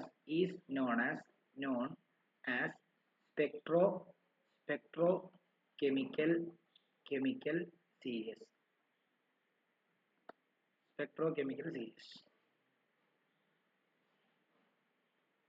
ആ സ്പെക്ട്രോകെമിക്കൽ സീരീസിൽ ഏറ്റവും വീക്ക് ലിഗാൻഡ് എന്ന് പറയുന്നത് I മൈനസ്. ഇത് എഴുതണം, ഈ ഓർഡർ പഠിക്കുകയും വേണം. ബൈഹാർട്ട് ചെയ്ത് പഠിക്കാൻ പറ്റുമെങ്കിൽ എത്രയും നല്ലത്. അല്ലെങ്കിൽ ഏറ്റവും വീക്ക് ആയിട്ടുള്ള 2-3 പിന്നെ സ്ട്രോങ് ആയിട്ടുള്ളതും, അല്ലെങ്കിൽ വാട്ടറിന് താഴോട്ടുള്ളതും വാട്ടറിന് മുകളിലോട്ടുള്ളതും ഓർത്ത് വെച്ചാലും മതി. അപ്പം Br മൈനസ് ആണ്. പിന്നീട് SCN മൈനസ്, അതേപോലെ തന്നെ Cl മൈനസ്, പിന്നെ S2 minus, less than F minus, less than OH minus, less than C2O4 2 minus oxalate, less than H2O, less than NCS minus, less than EDTA4 minus, നമ്മൾ പഠിച്ച ethylene diamine tetra acetate, less than NH3, less than EN ethylene diamine, less than CN minus, less than CO. അതായത് ഏറ്റവും strong ligand എന്ന് പറയുന്നത് CO ആണ്. CO എന്ന് പറയുമ്പോൾ cobalt ആണ് എടുക്കൽ, കാർബണൈൽ ആണ്. CO, C ഡബിൾ ബോണ്ടോ അതാണ് ഉദ്ദേശിക്കുന്നത്. പിന്നെ സയനൈഡ് എഥിലീൻ ഡയമീന, പിന്നെ ammonia ethylene diamine tetra acetate. പിന്നെ അതായത് വാട്ടറിന് മുകളിലോട്ടുള്ളതെല്ലാം സ്ട്രോങ്ങും വാട്ടറിന് താഴോട്ടുള്ളതെല്ലാം വീക്കും എന്നുള്ള രീതിയിലാണ് നമ്മൾ എന്ത് ചെയ്യുന്നത്, നമ്മൾ പഠിക്കാനായിട്ട് പോകുന്നത്. ഓക്കെ ആണല്ലോ. അപ്പൊ അതും കൂടെ ഒന്ന് നോക്കാം. ഓക്കെ, ഇതും കൂടെ ഒന്ന് പഠിച്ചോണേ. ഈ സ്പെക്ട്രോകെമിക്കൽ സീരീസ് പഠിച്ച് 2 മാർക്കിനാന്ന് തോന്നി ചോദിച്ചപ്പം ഈ ഒരു ഡെഫിനേഷൻ എഴുതി വെച്ച് കഴിഞ്ഞാൽ 1 മാർക്കേ കിട്ടത്തുള്ളൂ. അപ്പോൾ പിന്നെ ഈ ഒരു ഓർഡറും ഒന്ന് പഠിച്ചു കഴിഞ്ഞാൽ, അല്ലെങ്കിൽ അതിനെപ്പറ്റി ഞാനിപ്പോൾ പറയാൻ പോകുന്ന എന്തെങ്കിലും കാര്യങ്ങളും കൂടെ എഴുതിയാലേ 2 മാർക്ക് കിട്ടുള്ളൂ കേട്ടോ. ഇതൊക്കെ എന്തുകൊണ്ട് ചോദിച്ചൊന്നും എനിക്കറിയത്തില്ല, പക്ഷെ കഴിഞ്ഞ വർഷം ചോദിച്ചിരുന്നു. കഴിഞ്ഞ വർഷം കെമിസ്ട്രി കുറച്ച് എളുപ്പമായിരുന്നു.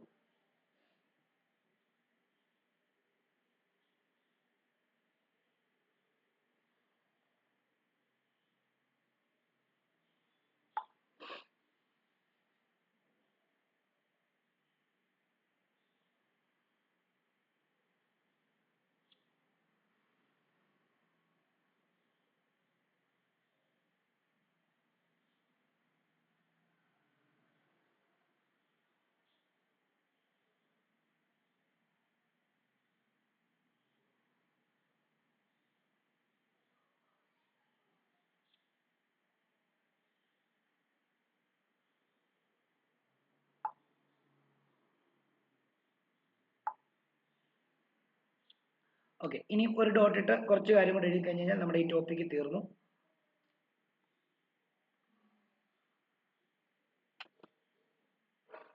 ടെട്രൈഡ്രൽ ഉണ്ട്, ഞാൻ ഒക്ടൈഡ്രൽ മാത്രമേ പറഞ്ഞിട്ടുള്ളൂ ഇതുവരെ. ടെട്രൈഡ്രൽ ഉണ്ട്.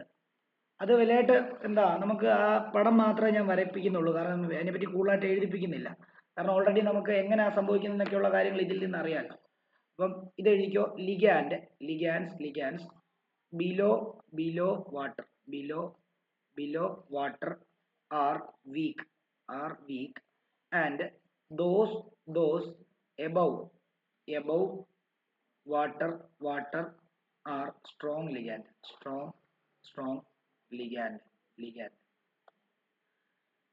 എന്നിട്ട് strong ligand produce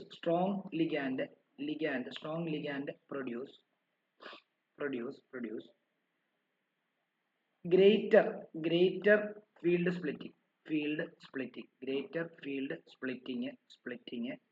and weak ligand produce less crystal field splitting. അതായത് നമ്മൾ നേരത്തെ ആ എഴുതിയ ഓർഡറിനകത്ത് വാട്ടറിന് താഴോട്ടുള്ളതെല്ലാം വീക്കും വാട്ടറിന് മുകളിലോട്ടുള്ളത് എല്ലാം സ്ട്രോങ്ങും. അപ്പോൾ നിങ്ങൾക്ക് സംശയം വരാൻ സാധ്യതയുള്ള എന്താണെന്ന് ചോദിച്ചാൽ വാട്ടർ സ്ട്രോങ് ആണോ വീക്ക് ആണോ എന്ന്. ചിലതിൻ്റെ കൂടെ വാട്ടർ സ്ട്രോങ് ആയിട്ട് ബിഹേവ് ചെയ്യും, ചിലതിൻ്റെ കൂടെ വാട്ടർ വീക്ക് ആയിട്ട് ബിഹേവ് ചെയ്യും. അതുകൊണ്ടാണ് വാട്ടറിന് താഴോട്ടും വാട്ടറിന് മുകളിലോട്ടും ഉള്ള കേസ് എടുത്തിരിക്കുന്നത്. അത് ഏതൊക്കെ കേസാണെന്നുള്ളത് നമുക്ക് ആ ക്വസ്റ്റ്യൻ ചെയ്യുമ്പോൾ പറയാം. തൽക്കാലം ഇങ്ങനെ അങ്ങ് പഠിച്ചു വെച്ചാൽ മതി. ഓക്കെ, ഇനി ഒരു കാര്യം കൂടെ എഴുതിക്കോ. When strong ligand are present delta O, അതായത് crystal field splitting energy will be greater than pairing energy.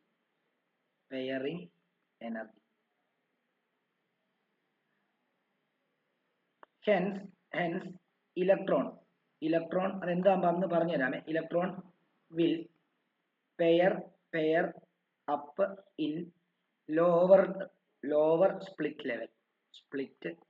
Level. ഇത് എന്താന്നുള്ള കാര്യം പറഞ്ഞുതരാം. ഇത് നിങ്ങൾ എഴുതണ്ട, അല്ല ഇതിപ്പോൾ ഞാൻ പറയാൻ പോകുന്നത് വരയ്ക്കേണ്ട കൺസെപ്റ്റ് ആണ്. 5 ഓർബിറ്റൽ ഇങ്ങനെ ഉണ്ടായിരുന്നു. അത് സ്പ്ലിറ്റ് ചെയ്തിട്ട് ഒക്ടാഹെഡ്രലാകുമ്പോൾ മോളി 2 താഴെ 3. അപ്പോൾ നമുക്ക് ഇലക്ട്രോൺ ഇവിടെ 5 ഇലക്ട്രോൺ ഉണ്ടായിരുന്നു. ഇപ്പോൾ 5 എണ്ണം ആണെങ്കിൽ ഇവിടെ 5 ഇലക്ട്രോൺ ഉണ്ടായിരിക്കുമല്ലോ. 1 2 3 4 5 5 എണ്ണം, അതായത് ഡിയിൽ 5 എണ്ണം ഉണ്ടെന്ന് വിചാരിക്കുക. 5 എണ്ണം ഉള്ള ഏതെങ്കിലും ഒരു സെൻട്രൽ മെറ്റൽ ആറ്റം ആണെന്ന് വിചാരിക്കുക. അപ്പം നിങ്ങൾ ഒക്ടാഹെഡ്രൽ സ്പ്ലിറ്റിങ്ങിനകത്ത് നിങ്ങൾ എഴുതുമ്പോൾ ഒരിക്കലും 1 2 3 4 5 ഇങ്ങനെ എഴുതാൻ പറ്റത്തില്ല.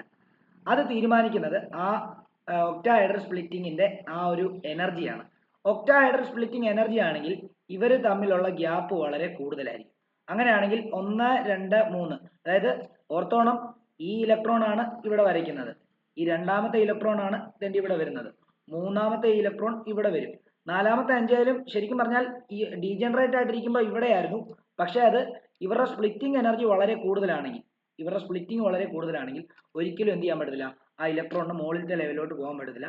അവൻ ഇവിടെ തന്നെ പെയർ ചെയ്യും. ഓക്കെ, അതാണ് ഈ പറഞ്ഞിരിക്കുന്നത്. Delta O greater than pairing energy ആണെങ്കിൽ സ്പ്ലിറ്റ് ലെവലിന്റെ ലോവർ ലെവലിൽ തന്നെ അവർ പെയറിംഗ് ചെയ്യും. എന്നാൽ നേരെ മറിച്ച് ഇത് കുറവാണെങ്കിൽ, അതായത് ഡെൽറ്റ ഒ കുറവാണെങ്കിൽ, അതായത് ഇവർ തമ്മിലുള്ള ഗ്യാപ്പ് കുറവാണെങ്കിൽ എന്ന് വിചാരിച്ചാൽ മതി. അപ്പോൾ എന്ത് ചെയ്യാം, ഈ 2 ഇലക്ട്രോൺ ജമ്പ് ചെയ്തിട്ട് ഇങ്ങോട്ടേക്ക് പോകാൻ പറ്റും. അതാണ് അടുത്ത കേസ് പറയുന്നത്.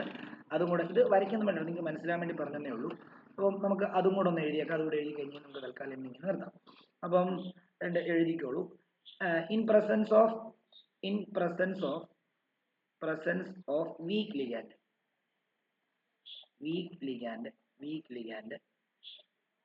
Delta O less than pairing energy ആയിരിക്കും. So electron moves to higher split level forming high spin complex.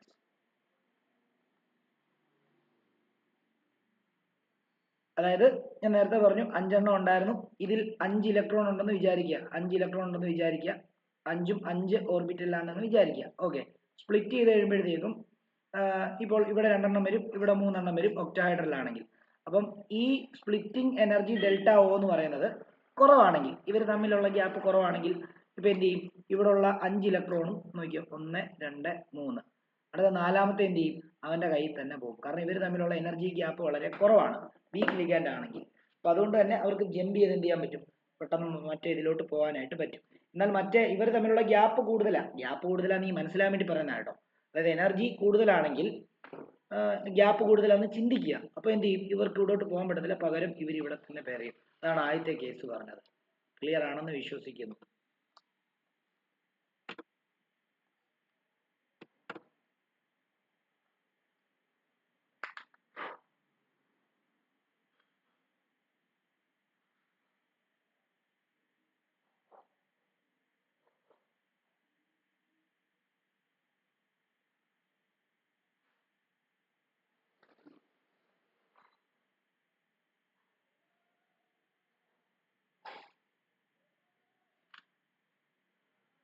ആ ടെട്രാഹൈഡ്രലിനും കൂടെ ഒന്ന് വരച്ച് കാണിക്കുവാണേ കേട്ടോ. ടെട്രാഹൈഡ്രൽ ഫീൽഡ് സ്പ്ലിറ്റും കൂടെ വരച്ച് കാണിച്ചിട്ട് ക്ലാസ് നിർത്തിയേക്കാം. അത് ഇത് രണ്ടും കൂടെ ഒരുമിച്ച് അങ്ങ് പഠിപ്പിക്കാം, അല്ലെങ്കിൽ നാളെ ആകുമ്പോഴത്തേക്കും അതൊരു ഗ്യാപ്പ് വന്നാൽ ബുദ്ധിമുട്ടാണ്. അപ്പം നോക്കിയോ, അതും കൂടെ എഴുതിക്കോ. ടെട്രാഹെഡ്രൽ ഫീൽഡ് സ്പ്ലിറ്റിംഗ് പറഞ്ഞു. ഒക്ടാഹൈഡ്രലില് ലിഗാൻഡ് വരുന്നത് ആക്സിസിൽ കൂടെ, ആക്സിസിലുള്ള ഡി ഓർബിറ്റലിനായിരിക്കും കൂടുതൽ എന്താണ് റിപ്പൾഷൻ ഉണ്ടാകുന്നത്, അവരുടെ എനർജി ആയിരിക്കും കൂടി നിൽക്കുന്നത്. ടെട്രാഹൈഡ്രൽ ഷേപ്പില് ലിഗാൻഡ് വരുന്നത് ഏതുവഴിയാണെന്നറിയാമോ? ആക്സിസിനിടയിലൂടെ.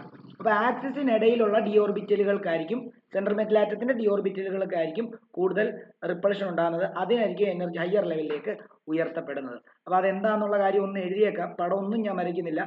In tetrahedral splitting four ligands are approaching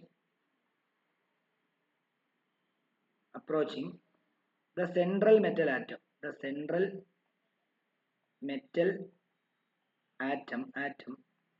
in the direction of a tetrahedron in between the axis, in between the axis. The d orbital dxy, dxz, dyz are in the direction of ligand, and they suffer more repulsion.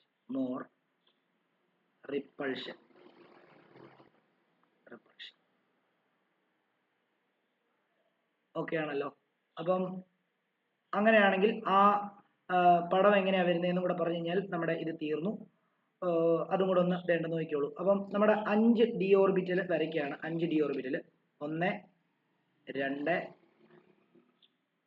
3 4 5. അപ്പൊ ഇവിടെ ഞാൻ വരയ്ക്കുമ്പോൾ ഏറ്റവും താഴെ d X square minus Y square, അല്ലെങ്കിൽ അത് d z square വരയ്ക്കുന്നു. അടുത്തത് d X square minus Y square, അടുത്തത് ഡി എക്സ് ഇസഡ്, അടുത്തത് d y z, d x y. ഇങ്ങനെ അങ്ങ് വരയ്ക്കുകയാണ്. ഓക്കെ, മുകളിൽ താഴോട്ട് അങ്ങനെ അങ്ങ് വരച്ചു. ലിഗാൻഡ് വന്നപ്പം എന്ത് സംഭവിച്ചു? ഇത് സ്പ്ലിറ്റായി രണ്ടായി. ഇതിന്റെ ഒരു ആവറേജ് ലെവൽ എന്ന് പറഞ്ഞു കഴിഞ്ഞാൽ ഞാൻ ഇങ്ങനെ ജസ്റ്റ് ഒന്ന് കാണിക്കും. എന്നിട്ട് ഈ മൂന്നെണ്ണം, അതായത് ആക്സിസിലുള്ളത് ഇവിടെ ആരാണോ അവർക്കായിരിക്കും ആക്സിസിന്റെ ഇടയിലുള്ളത്, കാരണം ലിഗാൻഡ് വരുന്നത് ആക്സിസിന് ഇടയിൽ കൂടെ. അപ്പം ആക്സിസിന് ഇടയിലുള്ളവർക്കായിരിക്കും കൂടുതൽ സ്പ്ലിറ്റിംഗ് അനുഭവപ്പെടുക. അപ്പം 3 എണ്ണം 1 2 3.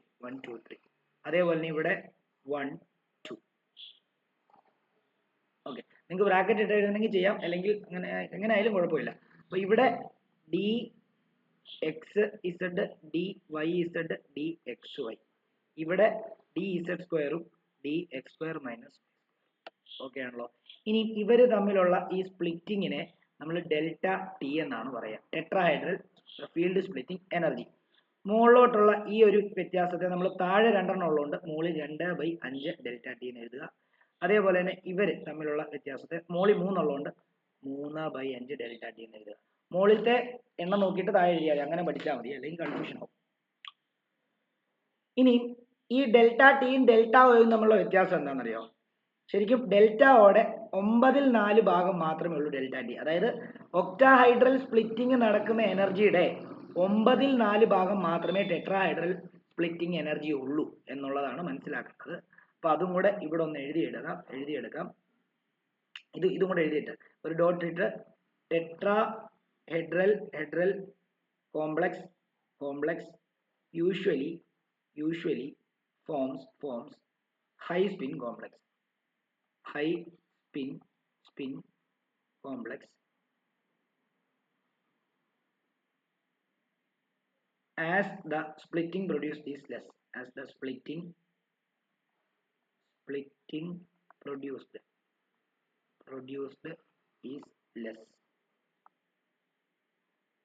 അത് എത്രയാന്നുള്ള കാര്യം കൂടെ ഒന്ന് മാർക്ക് ചെയ്തേക്കാം. ദാറ്റ് ഈസ് ഡെൽറ്റ ടി എന്ന് പറയുന്നത് ഡെൽറ്റ ഓടെ 9/4 ഭാഗം മാത്രമേ ഉള്ളൂ.